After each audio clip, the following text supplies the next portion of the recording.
Hello and welcome to Crime Watch UK. Now, if you've ever worried or complained about crime, this is your chance to do something about it. The police can never solve crime on their own, of course, at least not in a country that demands the sort of liberties that we expect. They can act only on information received. So we're going to ask you to turn amateur detective and help out the professionals. This is about real-life crime, not the stuff of fiction. These are all real police officers. They're all waiting for your call. Everything you see in this programme will be for real or meticulously reconstructed from the facts. You may find some details disturbing, but they'll only be there if it's necessary evidence that could make all the difference in solving a crime. And if you see anything tonight that jogs your memory, please call us. We hope to see immediate results. The number is 01 if you're outside London, 811 8055. We start with a case that's chilling. Somewhere, probably in the English Midlands, there's a killer on the loose. And someone must know who he is. The police and a grieving family need your help. As you're about to see, the nature of the killing leads to the fear that he might well strike again. It's a macabre story made even more bizarre by this letter that was sent to the police by a man who claims to be the murderer. Do you recognise the style? It may have been written with a ruler and a mapping pen, and look in particular at those peculiar S's that are written in the form of exclamation marks. It's a bit like some computer shorthand. Now, the letter could be a decoy, it could be a hoax, but if you know who wrote it, you could save someone's life. In the reconstruction that follows, every detail is as exact as we can make it. The real locations and the actual vehicle the killer drove. The outskirts of the village of Keyworth near Nottingham on Halloween last year. Monday, October the 31st.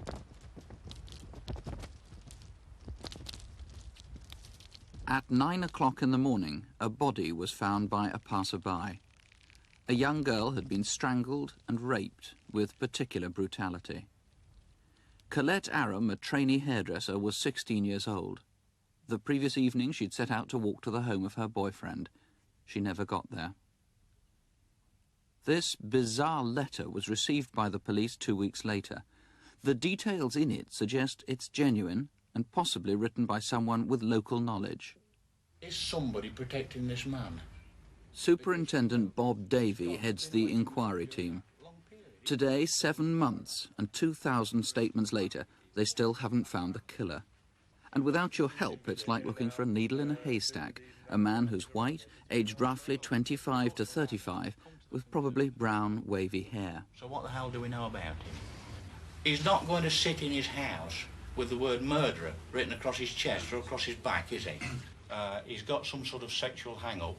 He likes young kids. It's not going to be ever so obvious when you go through the door. But talk to the people, talk to the wives. Let's find him, because he's about somewhere. Colette's left in a field, don't forget that. We're dealing with a savage killing. Let's sniff him out and let's see if we can find him. The police have built up a picture of the killer's movements from the letter and from corroborating evidence. It starts at a riding stables 5 miles from Keyworth. I was in a hut for hours waiting for a girl to return from horse riding.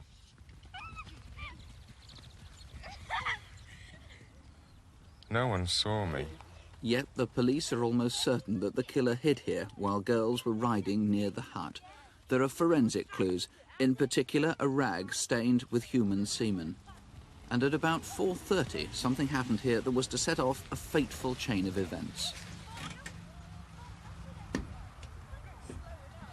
When the car came with keys, I could not help take it.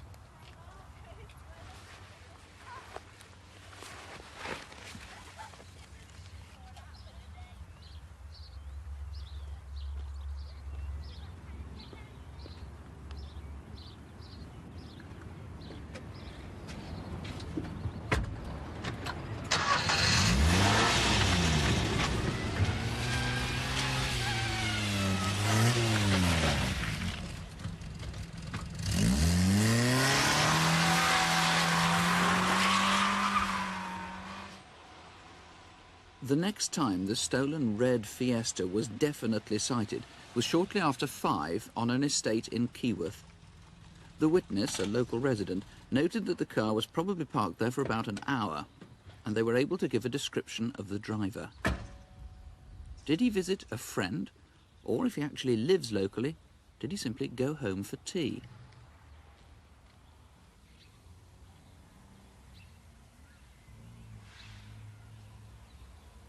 Then, early on that Sunday evening, in the hour between 6:20 and 7:20, the suspect is known to have cruised the neighbourhood, trying to pick up young girls.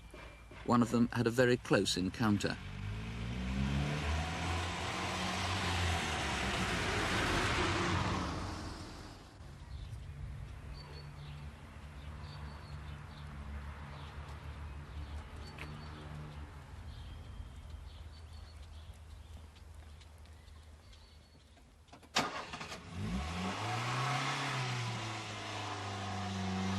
She's exercising the dog at the time.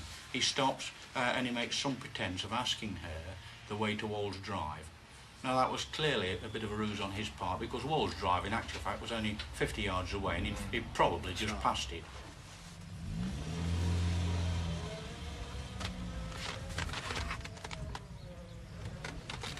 Yeah, look, come here. Can you tell me where Wolds Drive is, please? You just come out of it. Oh yeah. Well, where are you going anyway? Nowhere? Do you want a lift? No. Oh, come on, it's warm in here, it's dry. I'll take wherever you want to go. No thanks. Well, what are you scared of? I'm not going to bite you. Come on. Come on, where do you want to go? I'll take you. No. This cruising is the kind of habit that he may well be repeating in other parts of the country. Has anyone tried to pick you up in this way? No one knows what I look like. That is why you have not got me. In fact, they do have various descriptions. He was seen yet again at about 8 o'clock by another important and a particularly observant witness.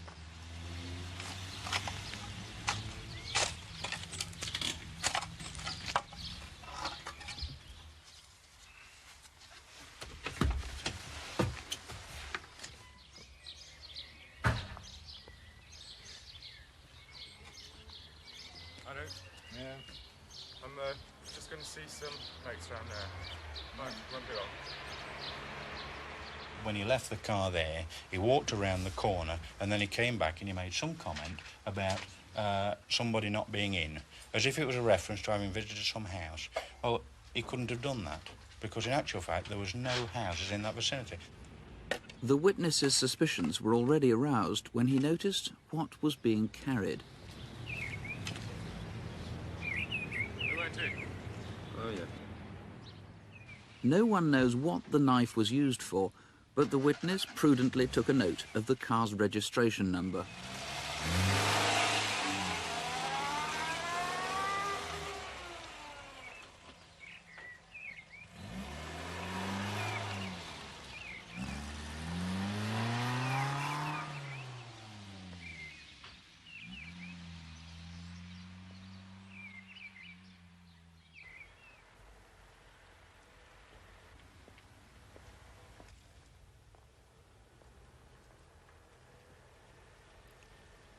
Colette Aram took her last walk up this hill. She left home at 8 o'clock on her way to see her boyfriend just 20 minutes away. What happened then must be speculation. But one further witness, a local resident, did provide a vital piece of information.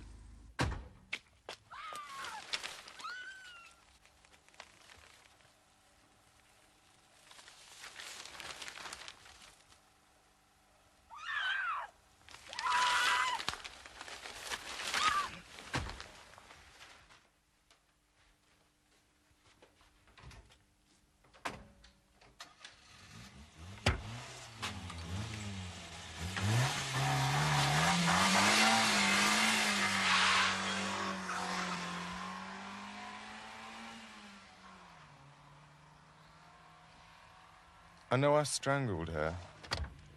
When a car passed, she would have got me caught. But she was not dead when I left her. Maybe the cold killed her. Cars passed when we were there. I thought she would be all right. We're talking about Colette probably being abducted and murdered at about 8:15 on that Sunday night. At 9 o'clock that night, there's a man of the description of the man we're looking for, goes into the Generous Britain pub at Costock. What can I get you? A pint of orange lemonade, please. And can I have one of those cobs as well? If we accept it's the man that went in the pub, and I think we do, is a man that, if you remember, he drank a pint of orange and lemon. Now that's an unusual drink. It is in our circles. We're pints of bitter men. Ham, he said. Ham. Yes, please, yeah.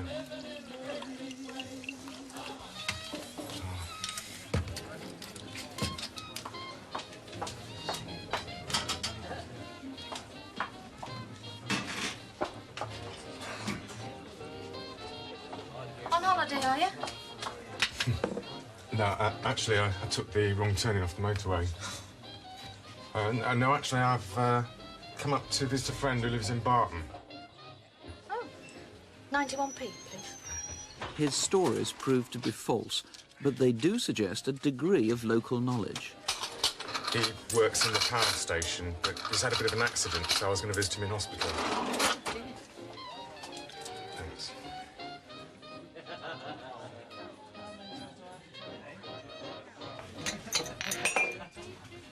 Oh, they've gone. Excuse me. Where's the toilet? Oh, just back there.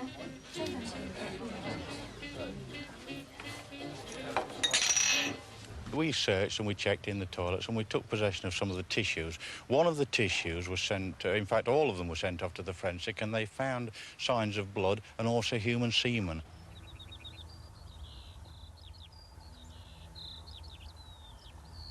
I go soon, and then you will never get me. Well, the man who's determined to get him, who's in charge of the case, is Detective Superintendent Bob Davey. First of all, Superintendent, how much credence do you put in this weird letter? Well, one's got to be open-minded about letters like this from previous experiences we've had. But there are certain aspects of this letter which make us think that it probably is genuine, like that is from the man who murdered Colette. Now, what about the description of the killer? Obviously, the man we used was an actor, and people mustn't think too much about that description. How much do we know about the killer? Well, I shouldn't want that to mislead people, but we're looking for someone 25 to 35 years, of average height, probably light brown hair, and we know from a number of witnesses that he was wearing this brown suede or imitation suede three-quarter length coat. Was he clean-shaven, or did he have a beard? Well, of course, he could grow a beard or cut one off since. Do we know? Well, that's right. And in fact, a number of witnesses in this case have given varying descriptions. But we want to be open-minded about this, and we feel that at this stage he's probably clean-shaven. And do you think that somebody out there knows or might know who the killer is, might have a good suspicion? Well, we think so. We think that the man's got local knowledge. We think he probably lived locally at that time.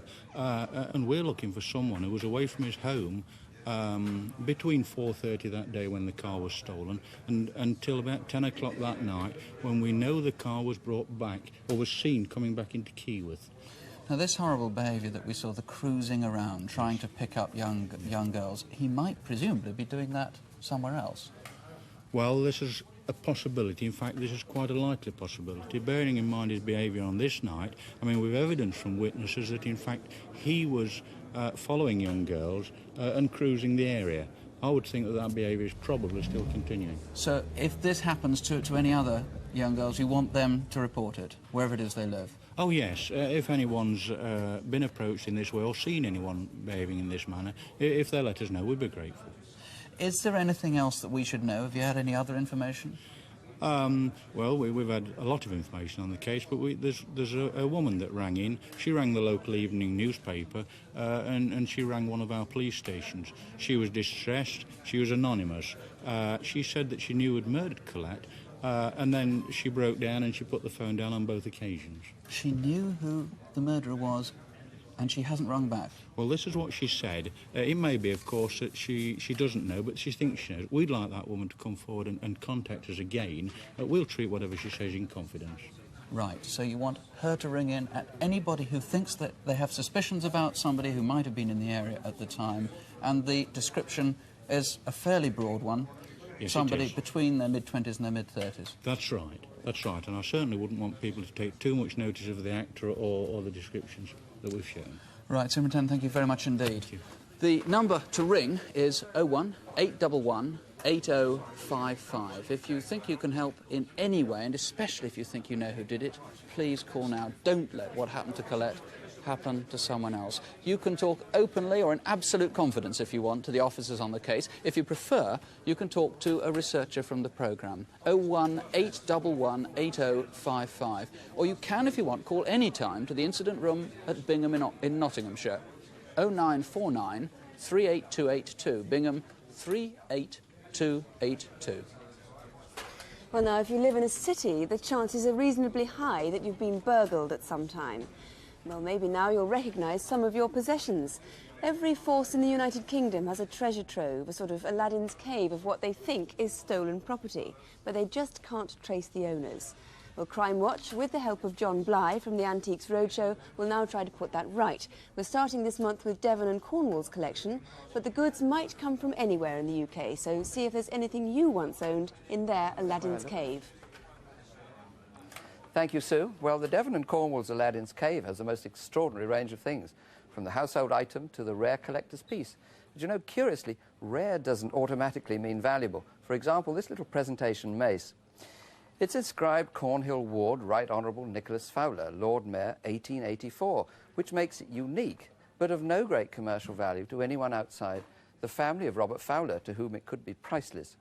So all Fowlers, please take a close look. Now, in contrast, the tea caddy. Now, these little boxes were made to take a specific amount of tea originally. It was called a catty, but of course we were lazy with our language as we are now, and it became corrupted to caddy.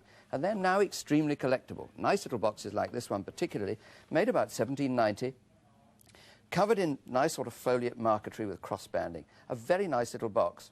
They were made in large numbers, and to illustrate what I've just said, they vary slightly. Here's one with a little silver top to identify, a little silver handle.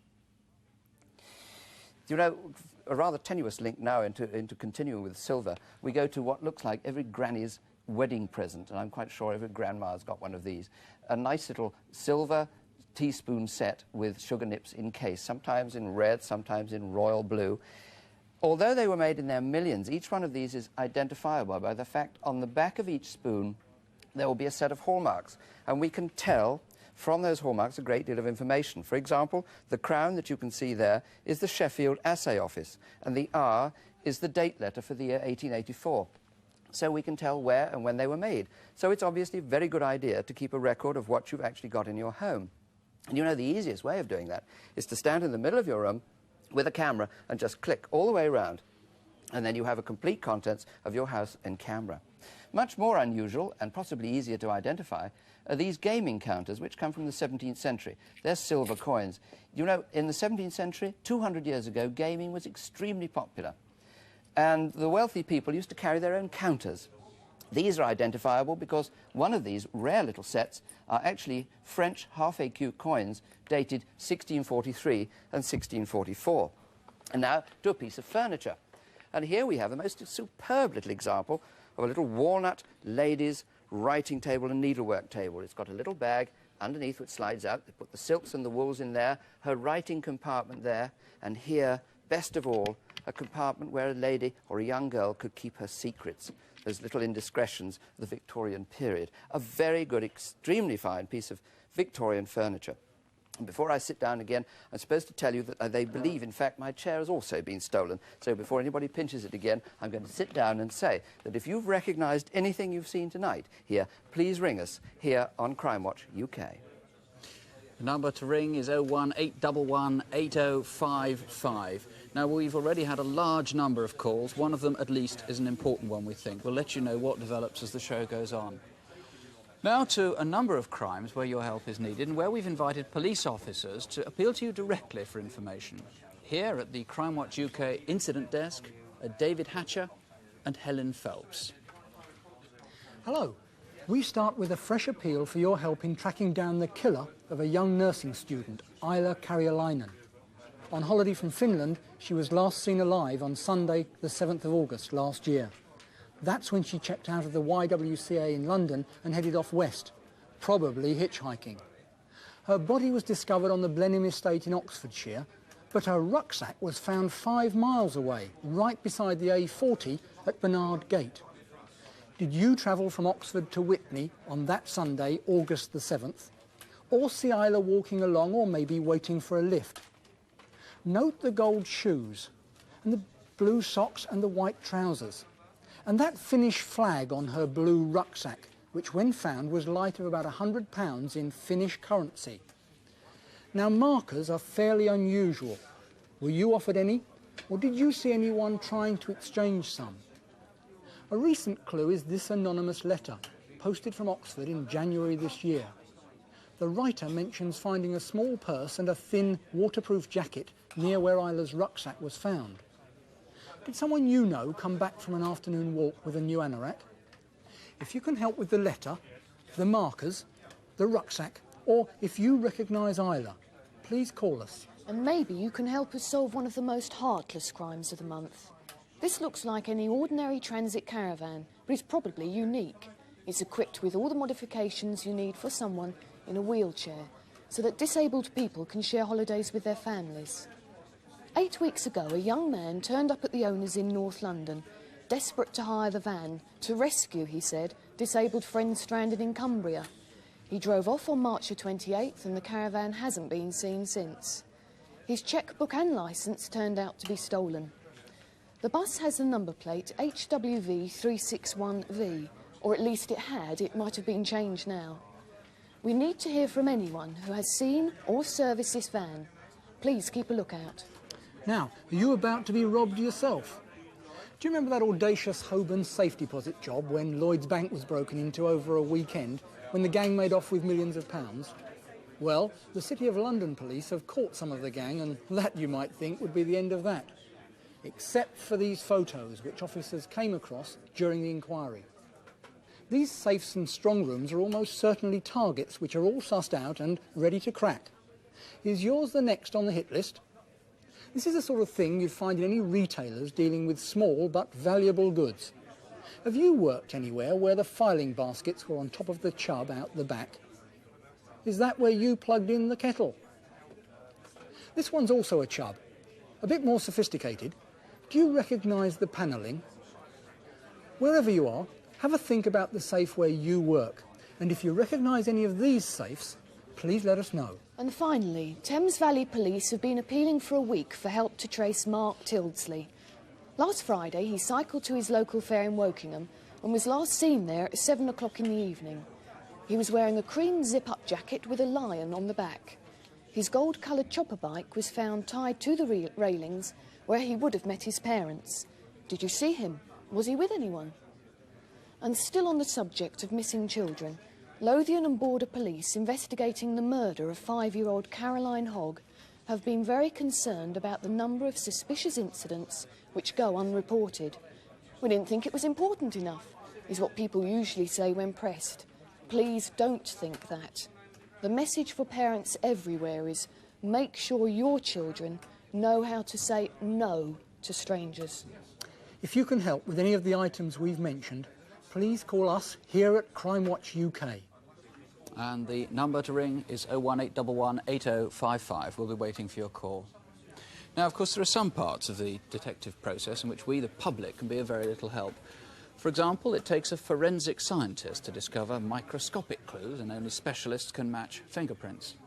But even then, it almost always depends on us to volunteer the crucial information that will clinch the case. This fingerprint is a case in point. It could belong to a murderer, but the police need your help if they're to prove it. Mrs. Juliet Rowe, a mother of 2, was killed in Budley Salterton on Monday the 21st of September 1981. It happened at her home, a detached house in Castle Lane called Milford. The murder was particularly clinical. She'd been shot 6 times in the back, head and chest with a .22 automatic pistol. There were no signs of a break-in and nothing was taken. Police are still hoping that motorists on holiday in Devon at the time, driving from the coast and passing Mrs. Rowe's house, may recall seeing something odd. An orangey-red Austin Maxi car, for example, which was seen flashing its lights and speeding away from the scene of the murder along the nearby Woodbury Road. So as far as the public's concerned, it's this red car that could trace the killer. But for the police, this fingerprint is a vital clue. Detective Chief Inspector Pearce, how are you hoping this print might help you with the crime? Well, during our examination of the property, we found some 400 fingerprints and eventually traced 260 people that had access over a period of time. The fingerprint has been searched nationally by all police forces. It hasn't been eliminated, so could well be the offenders. And we also have it on our own computer system, and it's searched against all newly convicted people. To demonstrate the system, your fingerprints have been obtained, as you know. We've coded them and put them on our computer with many thousands of other people, and also Sergeant Froggatt has examined your desk for fingerprints, and we believe we've got a right thumb. So what he is going to do now, he is going to code that fingerprint and ask the computer to search it, female, everyone over the age of 30 years. Well, the extraordinary thing is that the numbers or mathematical values he's typed into this piece of 20th century technology have been worked out using a method developed in Victorian times, when modern-day fingerprinting was first discovered. Back in the days of the Raj, the British were finding it difficult to keep track of their many Indian subjects. They all seemed to look the same. Indian prisoners were taking full advantage of the situation by swapping places with their friends at visiting times and serving their sentences on a sort of rota basis, until the value of fingerprints was spotted, that each individual's prints were unique. Edward Henry, a Calcutta policeman, then brought the idea back to Britain and Scotland Yard. Now, dusting techniques using fine particles of aluminium which stick to secretions left by the fingertips are commonplace methods of turning up evidence. Bulky objects like this wine bottle would once have had to be taken away from the scene of the crime to clutter up the forensic lab at the police station. Now they can be left where they are.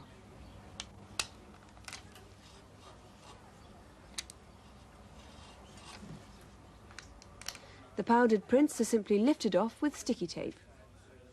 Then all that needs to be taken back to headquarters is the piece of tape transferred to a card.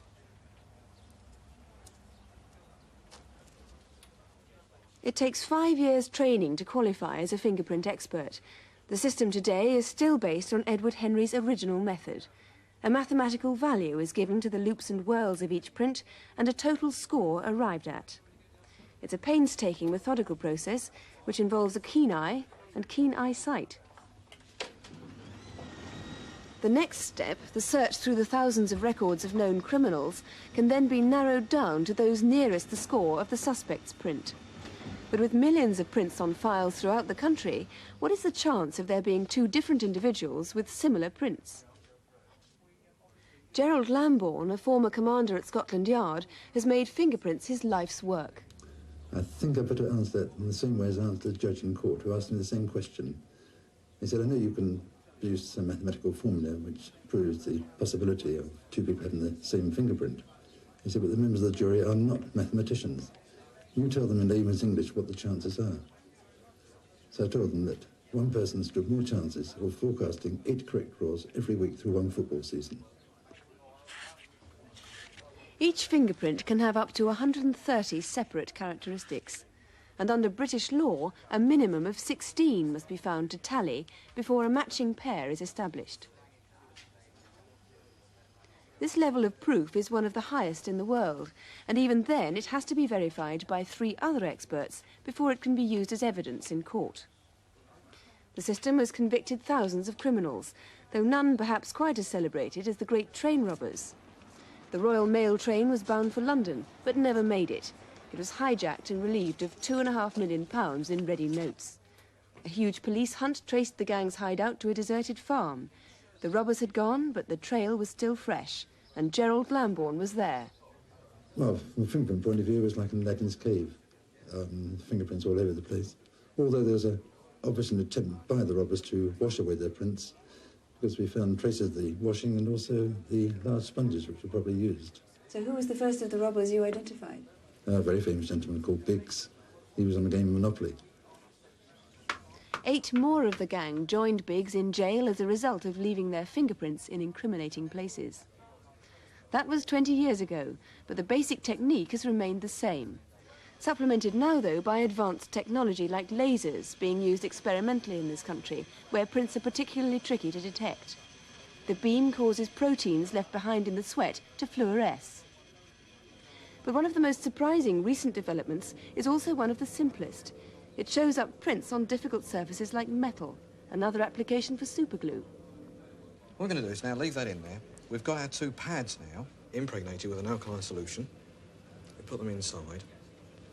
We'll now take our superglue, and what we're going to do is now put the superglue onto the pads and allow them to start fuming. And it's the fumes that will, as we've said, go all over the place.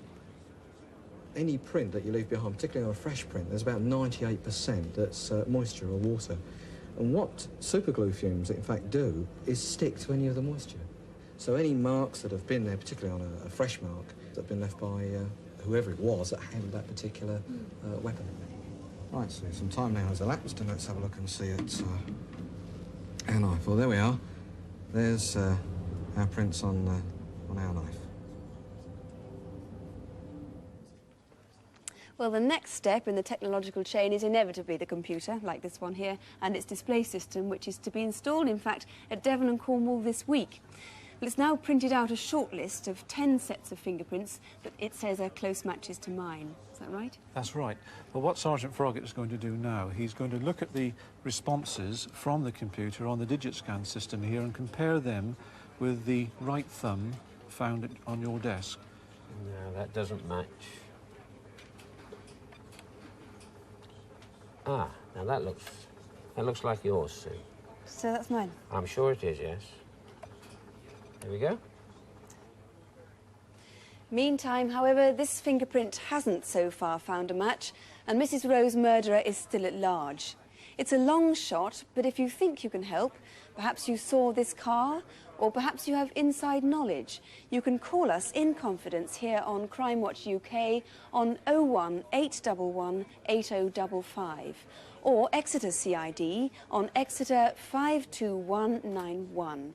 That's 0392, the code for Exeter, 52191.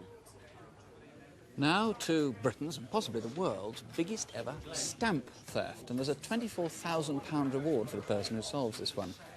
It happened about 2 months ago, in fact on Monday, March the 26th, in the City of London. Thousands of stamps were stolen, including irreplaceable items of postal history and some complete collector's albums. The stamps had been valued and catalogued by Stanley Gibbons, ready to be flown to South Africa for auction. They were on public display for 2 days. Then the consignment was picked up by the same freight company which Stanley Gibbons has used for the past 12 years to transport stamps to the airport. It was a Monday, March the 26th, and this particular delivery was worth rather more than usual, approximately £250,000. The stamps were locked in 3 green plastic canisters and 2 suitcases like these.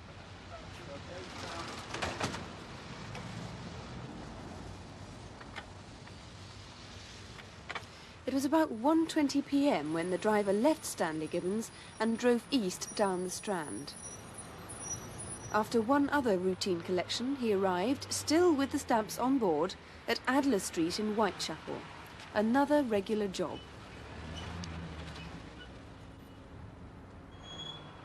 By now it was about 1:40 p.m. and he went straight to the first floor office. But the goods weren't ready for collection, so he had a cup of coffee and then left, about 10 minutes after arriving. And the driver is certain that at this point he did check that the back of the van was still locked. Next stop, St Mary Axe in the City of London. He parked outside the Baltic Exchange, just beyond number 24, where he was due at 2 o'clock. He was a few minutes early. Were you in St Mary Axe at around 2 o'clock on Monday the 26th of March, while the van was unattended? Do you use this bank or cash point? And if so, do you recall seeing this blue van or anyone or any vehicle near it? Because by 2:05, the van had been opened and £250,000 worth of stamps had gone. Well, Detective Chief Inspector Alan Goodman is in charge of investigations at Bishopsgate Police Station. How sure are you now that the stamps were stolen in St Mary Axe? We're satisfied that the theft actually occurred in St Mary Axe. We're obviously keen to talk to anybody who may have seen something, particularly people who may have attacked the back of the van and perhaps got into it and taken the canisters out of the vehicle. We're also interested in trying to see whether anybody may have noticed another vehicle that may have followed the van from Stanley Gibbons down to the city. Now, what about those canisters and the stamps themselves? Yes, well, I have one in the studio with us tonight, and we haven't found any of the 3 canisters, so this is identical to those that were stolen. We'd be interested to hear from anybody who may have seen these laying about anywhere at all, and obviously any information we would treat in the strictest confidence. And the stamps, some of them were very rare indeed, weren't they? Yes, some of them were. We have, in fact, a tuppenny blue, there's a pair of tuppenny blues, and they are worth in the region of £7,500. There are others that aren't quite as valuable, but still would attract interest, particularly from dealers or collectors. And again, we'd be interested to hear from anybody who may have been offered these, particularly at a cheaper price. Right, so stamp collectors who might have received anything from this particular catalogue recently, please let us know. The number to ring, 01811 8055. We'll be waiting for your call. And I can tell you now about some of the calls we've had so far. We've had one genuinely dramatic call about the Colette Aram killing. Now, we mustn't be too optimistic about these things, but the police are following an entirely new line of inquiry there. We've had some other genuinely important calls, and please don't give up if you find that the lines are engaged. We're having a huge volume of calls. If you're ringing about the Colette Aram murder, you can ring directly to Nottingham. The Bingham number is 0949 38282. 0949 38282. Please do keep trying. Well, now something you can do not so much to help the police as to help yourself. If you own a car, you assume its registration number is unique. And so did the owner of this one. It isn't. One of these cars, the one on the left, is stolen property. Is yours? Well, to make sure you're not in possession of stolen property, take a note of these 4 numbers. G7319704, G3734056, B3775795, H2174214. Now, if any of these numbers appears on your logbook, then it's a forgery. This is the logbook, the vehicle registration document from one of those white Ford Escorts, the stolen one we showed you. And even if your document isn't one of these forgeries, it and your car could still be stolen. But there are various ways to reassure yourself.